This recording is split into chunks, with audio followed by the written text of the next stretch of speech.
Good afternoon, everybody. This week gave me an opportunity to do a lot of thinking about what issues confront the church and confront Christians. Being from Southern California, the issue that came immediately to my mind is the issue of prosperity ministries and the prosperity gospel. The prosperity gospel tells us that we can pray things into being if it is consistent with the will of God, and that includes financial blessings and well-being if one only has faith, uses positive speech, and donates to the right causes.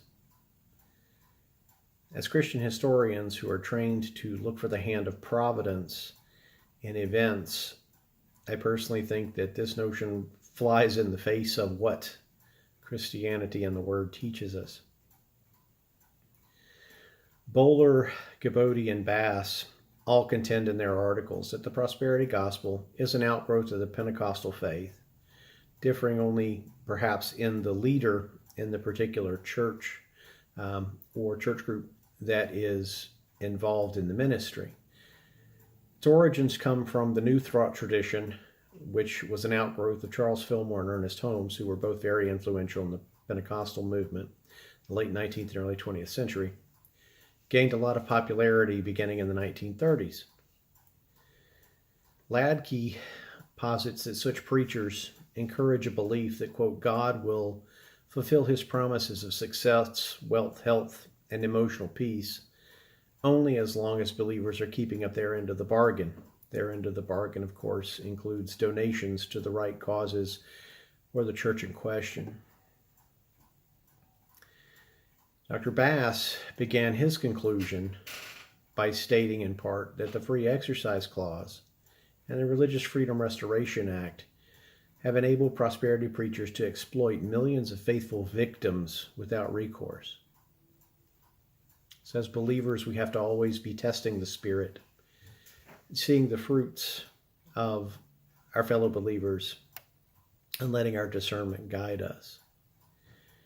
When we look at ministries that may well include a lot of false teaching, I think 1 Timothy 6:5 comes to mind. These people always cause trouble. Their minds are corrupt, and they have turned their backs to the truth. To them, a show of godliness is just a way to become wealthy. And whether we're discussing the Pharisees or the documentable fact that 4 of the top televangelists today, if we can call them televangelists, the prosperity ministers, all have net worths that are published at above $40 million. They live in multi-million-dollar households, and they travel exclusively on private aircraft, yet all of them contend that they have no personal salary from their churches and congregations. We must question, much as Christ questioned the Pharisees, where does the money come from? I think that, as Timothy also says in 2 Timothy, Paul says to Timothy in 2 Timothy, for the time will come when people will not put up with sound doctrine.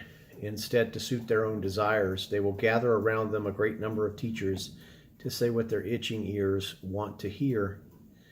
But these prosperity ministries do not speak truth, but they in fact are a seduction. They are honey in the ear. They provide an idea and an ideal that sounds good and feels good and contends that personal satisfaction in the here and now is an extension of what the covenant promises us in the afterlife. I think that the growth and the political and financial power of these prosperity movements and ministries may present a real challenge to evangelicals and Christians going forward, because the questionable doctrine, the questionable beliefs present what seems like a plausible alternative to good, solid, foundational scripture.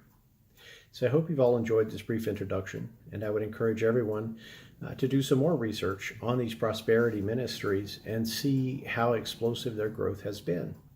Thank you all, and I hope everyone is ready for the end of the semester.